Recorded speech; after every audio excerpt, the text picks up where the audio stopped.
Capítulo 5. El diagnóstico más temido. Capítulo 5. El diagnóstico más temido. El tiempo fue pasando y Dani y yo fuimos construyendo una vida juntos. Él dejó el negocio familiar para empezar una nueva carrera en el departamento de marketing y ventas de una multinacional. Y poco después nos mudamos de su apartamento de soltero en el centro de la ciudad a un bonito piso en un tranquilo barrio residencial de Hong Kong y adoptamos a un perro al que le llamamos Cosmo. Simultáneamente mi hermano decidió dejar Hong Kong y empezar un negocio en la India. Estaba teniendo lugar una gran recesión en nuestra ciudad y él veía mejores oportunidades allí. Así que Anop, su mujer Mona y su bebé, Chan, se mudaron a la India y mi madre los siguió poco después. Yo los echaba de menos terriblemente porque nunca habíamos estado tan lejos los unos de los otros. Para empeorar aún más las cosas, perdí mi trabajo en la empresa francesa debido a que las ventas cayeron en picado a consecuencia de la recesión. Lo inesperado de esa situación me conmocionó y se sumó al estrés y a la soledad que me acuciaban desde que mi familia abandonara Hong Kong. Durante ese periodo me sentía a menudo presionada por nuestra comunidad y mis allegados para que me quedara embarazada, aunque entonces yo estaba más interesada en desarrollarme en el plano laboral y viajar y explorar el mundo. Finalmente encontré un trabajo en freelance en una empresa de mudanzas y traslados. Mi tarea consistía en ayudar a integrarse en Hong Kong a los expatriados recién llegados. Ese trabajo me ofrecía la libertad que yo necesitaba, ya que no era jornada completa, de modo que me sentía muy cómoda realizándolo. En mi cultura lo habitual es tener hijos, nada más casarse, pero yo no me sentía preparada para tener niños en aquel momento. Por todo ello, a menudo me encontraba dividida entre las expectativas externas y lo que yo realmente quería hacer, y a veces incluso me sentía extraña entre mis amigas, ya que no quería las mismas cosas que ellas, especialmente en lo referente a mi deseo de retrasar la maternidad. Los miembros de mi comunidad no dejaban de recordarme que las mujeres tenemos un reloj biológico que corre en nuestra contra, lo cual no hacía más que alimentar el miedo que ya sentía en mi interior. Así que reapareció mi antigua ansiedad y volví a pensar que yo era un problema por el mero hecho de ser mujer y que me pasaba algo malo porque de nuevo no encajaba en parte alguna. Recuerdo que me decía a mí misma, si de verdad llega el día en que queremos tener hijos, siempre podremos adoptarlos. Hay en el mundo muchos niños huérfanos o no queridos que están deseando tener un hogar. Además, de este modo no hay necesidad de que me preocupe por mi reloj biológico. De hecho, Dani y yo habíamos hablado de ese tema y ambos habíamos acordado que la adopción era algo que tenía mucho sentido. Además, eso eliminaba la presión de tener que ser esclava de mi propio cuerpo. Pero cada vez que mencionaba esa posibilidad a otras personas, recibía reacciones negativas. La respuesta más común era, ¿es que no puedes tener hijos? Lo siento mucho. Así que volví a encontrarme de nuevo con mi antiguo temor de no estar a la altura ro- rondándome por la cabeza. Sin embargo, mi preocupación por ese tema no tardó en desaparecer de manera brusca y repentina. Durante el verano del 2001, a mi mejor amiga Sony le diagnosticaron un cáncer y esa noticia me impactó en lo más profundo de mi ser. Un día notó que le costaba respirar y cuando fue a hacerse un chequeo le encontraron un tumor muy grande en la garganta que a su vez le iba oprimiendo los pulmones. No me podía creer eso, no podía creer que le estuviera pasando a ella. Era joven, fuerte, vibrante, sana y tenía muchas cosas por las que vivir. Los médicos la ingresaron de inmediato en el hospital para extirparle el tumor y después la trataron con radioterapia y quimioterapia. Pocos meses después del diagnóstico de Sony recibimos la noticia de que al cuñado de Dani, el marido de su hermana pequeña, también le habían diagnosticado una forma agresiva de cáncer. Esas noticias me infundieron un enorme temor porque ambos tenían edades parecidas a la mía. Empecé a estudiar todo lo que pude encontrar sobre el cáncer y sus causas. Inicialmente empecé a hacerlo con la esperanza de ayudar porque quería apoyar a Sony y asistirla en su lucha. pero me di cuenta de que cuanto más leía sobre la enfermedad, más miedo me daban todas las cosas y circunstancias que podían causarla potencialmente. Empecé a creer que todo provocaba cáncer. Los pesticidas, los hornos de microondas, los conservantes, los alimentos modificados genéticamente, la luz del sol, la polución del aire, los recipientes de plástico para los alimentos, los móviles, etcétera. Mi temor fue en aumento, hasta que finalmente comencé a sentir miedo de la vida misma. El 26 de abril del 2002, un día que ni Dani ni yo olvidamos fácilmente, finalizaba la tarde del viernes, el último día de trabajo antes de pasar al fin de semana juntos, y ambos nos dirigimos titubeantes a la consulta del médico como si estuviéramos encaminándonos a la casa de la muerte. El miedo nos atenazaba y teníamos la sensación de que algo malo nos esperaba tras cada recodo. Nos fuimos abriendo paso en medio de la hora punta, justo cuando la gente estaba saliendo del trabajo y todo el mundo celebraba la llegada de la hora feliz previa al disfrute del fin de semana. Todo el mundo, menos nosotros, claro está. El atardecer proyectaba sus llameantes destellos anaranjados sobre los rascacielos de cristal de nuestra vibrante ciudad. Mientras el sol declinaba para esconderse tras el puerto, pero nosotros avanzábamos casi sin reparar en ello, ya que ese día nos iban a dar los resultados de las pruebas que me había prescrito el médico. Unos días antes me había encontrado un bulto en el hombro derecho, a la altura del cuello y justo encima de la clavícula. En ese momento no quise, o mejor dicho, rechacé aceptar que pudiera ser algo más que un quiste o un furúnculo grande, pero una fea voz en el fondo de mi mente presagiaba una tragedia y me rondaba machaconamente, convenciéndome de que era algo más que eso. En los meses anteriores había estado visitando a mi amiga Sony cada vez con más pesadumbre. Estaba ingresada en el hospital muriéndose a consecuencia del cáncer que le habían diagnosticado el año anterior. Con terror y pena fui constatando cómo su cuerpo se consumía poco a poco, devorado por una bestia salvaje que ni la ciencia médica más avanzada era capaz de domesticar. No pude imaginar que eso me pudiera pasar a mí, pero el bulto en la base del cuello me obligó a enfrentarme a esa posibilidad y fui al médico a que me lo mirara. Me hicieron una biopsia y ese día me habían dado los resultados. El doctor fue muy cuidadoso al darme la noticia. Tiene un linfoma, que es una forma de cáncer del sistema linfático. Dejé de oír lo que me decía el médico para partir del instante en que pronunció la palabra cáncer. Su voz llegaba hasta mí como si me hallara debajo del agua. Mi mirada se quedó extraviada, fija en el paisaje que se vislumbraba desde la ventana de la clínica. Afuera nada había cambiado. El sol seguía descendiendo sobre el puerto. Los rascacielos aún brillaban con tonalidades naranja y ámbar, y la gente proseguía su camino de risas y alegría en la hora feliz. Pero mi mundo había cambiado instantáneamente y por completo al enterarme de lo que estaba pasando en mi interior. El doctor me fue exponiendo con mucho tacto las opciones de tratamiento. Yo la voy a apoyar, me aseguró. No importa la decisión que tome o qué opción de tratamiento elija.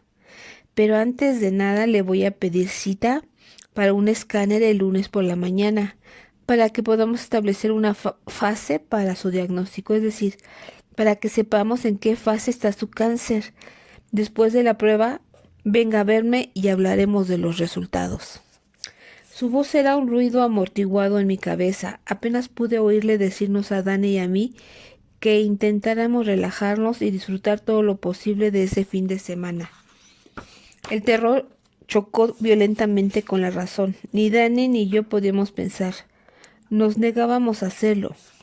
No queríamos pensar en el cáncer ni en las opciones de tratamiento y mucho menos en la muerte.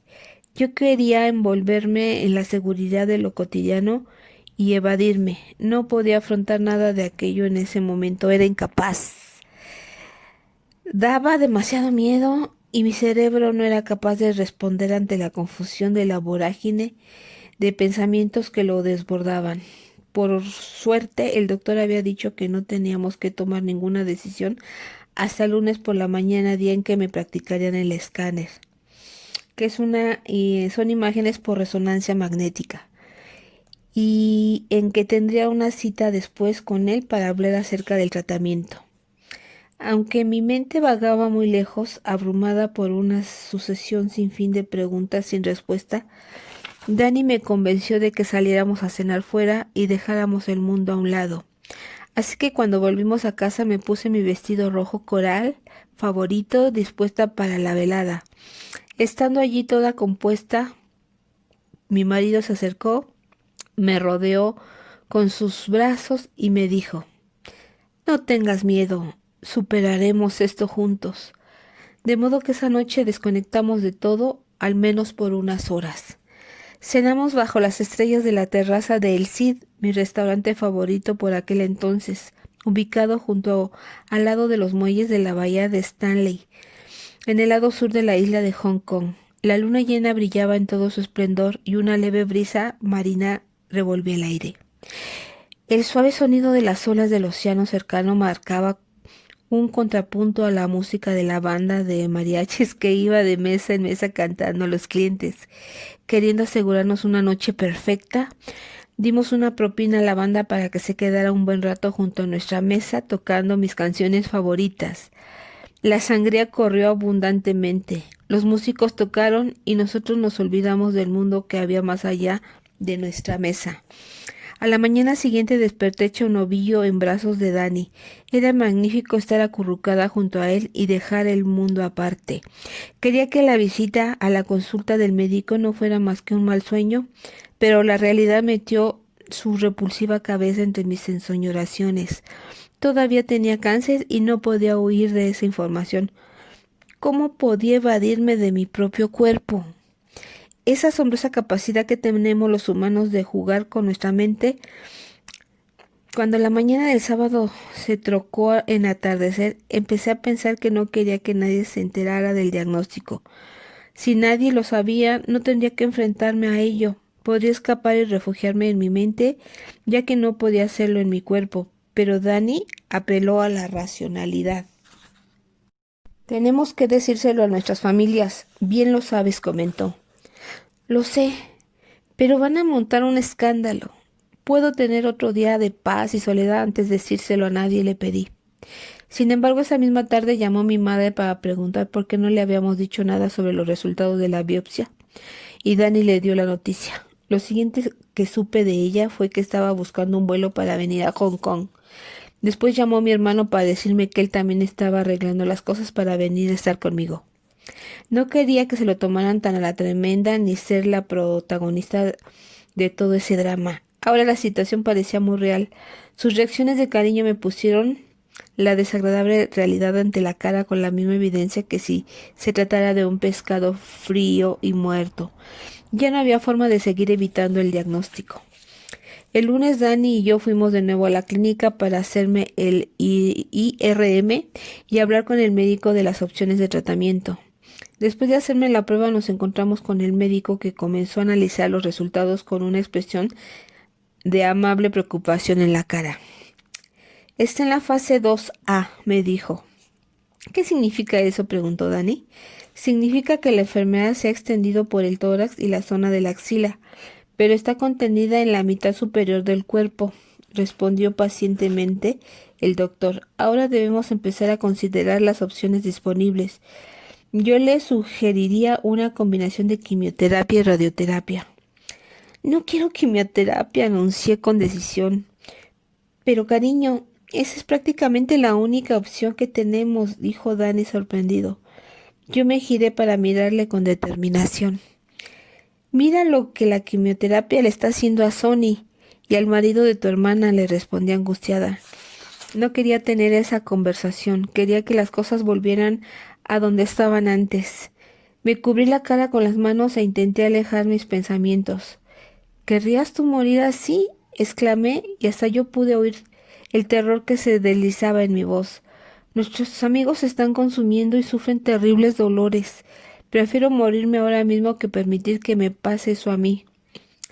Lo sé, dijo Dani, y extendió la mano para colocarla suavemente sobre la mía, que reposaba fría e inerte sobre la mesa del médico.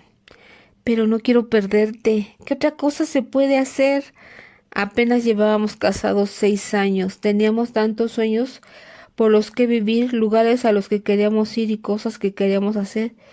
Pero igual que los glaciares del Polo Norte, nuestros sueños parecían fundirse ante nuestros ojos. Intenté dejar a un lado mis miedos y calmarle. Hay otros tratamientos, me volví hacia el doctor buscando apoyo a mi afirmación. Estoy convencida de que hay otras formas de vencer el cáncer aparte de quimioterapia. Ese día Dani y yo empezamos un largo periplo. En ese momento parecía que íbamos a ser como los héroes de las mitologías, protagonistas de un decidido avance para vencer a la temible enfermedad que pretendía apoderarse de nuestras vidas. Desde el principio el viaje estuvo lleno de altibajos emocionales. Yo pasaba de la esperanza a la decepción, después al terror y finalmente a la ira. Antes de mi diagnóstico, uno de los mayores miedos que yo tenía en la vida había sido tener cáncer, porque parecía que cada vez le ocurría con más frecuencia a la gente que conocía. Recibí mi diagnóstico mientras constataba que esa enfermedad estaba agostando las vidas de mi mejor amiga y el cuñado de Dani era como una confirmación de mis peores temores. Había presenciado impotente cómo la quimioterapia parecía estar destruyendo esos mismos cuerpos que se suponía que debía curar, y ahora ahí estaba la protagonista de todos mis miedos, invadiendo nuestras vidas, saqueando nuestro mundo y poniendo patas para arriba todo lo que se encontraba a su paso. Pensar en esos seres queridos me provocaba oleadas de furia y de pánico a la vez. Ahora el miedo al cáncer me oprimía como una mordaza. Parecía empujar mi estómago hasta la garganta, estrujándolo con la fuerza de un puño, y los efectos de la quimioterapia me aterraban todavía más. Solo con pensarlo, todos mis músculos se tensaban de aprensión intentando aferrarse a la vida. En los meses anteriores de mi diagnóstico había visto deteriorarse rápidamente la salud de Sonny. En ese tiempo me sentía mal cuando salía de fiesta por el hecho de estar por ahí divirtiéndome mientras ella estaba en el hospital. Me parecía injusto estar disfrutando mientras ella sufría. A medida que su salud iba deteriorándose, fue resultándome cada vez más difícil encontrar diversión en la vida y librarme de esa sensación de culpa. A la hora que tenía que enfrentarme a mi propio cáncer, se me hizo mucho más difícil todavía afrontar el empeoramiento de mi amiga, y me di cuenta de que cada vez pasaba menos tiempo con ella. Cuando veía a Sonny no podía seguir mostrándome positiva y optimista con ella, ni siquiera conmigo misma. Llegó un momento en que me di cuenta de que a pesar del tiempo juntas, tal como la pasábamos antes, no nos estaba ayudando a ninguna de las dos. Me llenaba de pavor contemplar lo que el cáncer le estaba haciendo a su cuerpo y también los efectos del tratamiento. Me sentía vulnerable al pensar que probablemente me esperaba el mismo destino y eso era demasiado para mí. El día que recibí una llamada de la hermana de Sonny para decirme que la batalla de mi mejor amiga había acabado, me derrumbé y rompí a llorar. Finalmente nos había dejado. Y aunque estaba abrumada por la emoción y el dolor de pensar que se había ido, una pequeña parte de mí se sintió aliviada, ya que al menos había dejado de sufrir. El día del funeral de Sonny quedará grabado para siempre en mi memoria. Todavía puedo ver la desolación en las caras de sus padres tras haber perdido a su hija, el dolor de su hermana pequeña y de su hermano mayor ante su falta, la pena y la impotencia en el rostro de su marido mientras se esforzaba por reconciliarse con su pérdida. Pero sobre todo, no olvidaré nunca las caras llenas de lágrimas de sus hijos pequeños y su mirada de horror al ver el ataúd de su madre envuelto en llamas en el crematorio. Ese recuerdo me perseguía hasta el final de mis días. Ese fue el día en que la ira se añadió a la mezcla de emociones que ya sentía por mi situación. Para empeorar aún más las cosas, poco después del funeral de Sonny recibimos otra llamada para decirnos que el cuñado de Dani también había perdido la batalla. Él también dejaba una joven esposa y 2 hijos pequeños. Yo me sentía furiosa ante esa broma cruel que llamamos vida. No entendía qué sentido tenía todo eso. Parecía como si viviéramos unos pocos años, fuéramos aprendiendo de nuestros problemas y errores, y justo cuando al fin empezábamos a pillarle el truco a la existencia, acabáramos inesperadamente en una caja de madera mojada al fuego. Se suponía que eso no tenía que pasar tan pronto, y eso hacía que todo me pareciera carente de significado y fútil.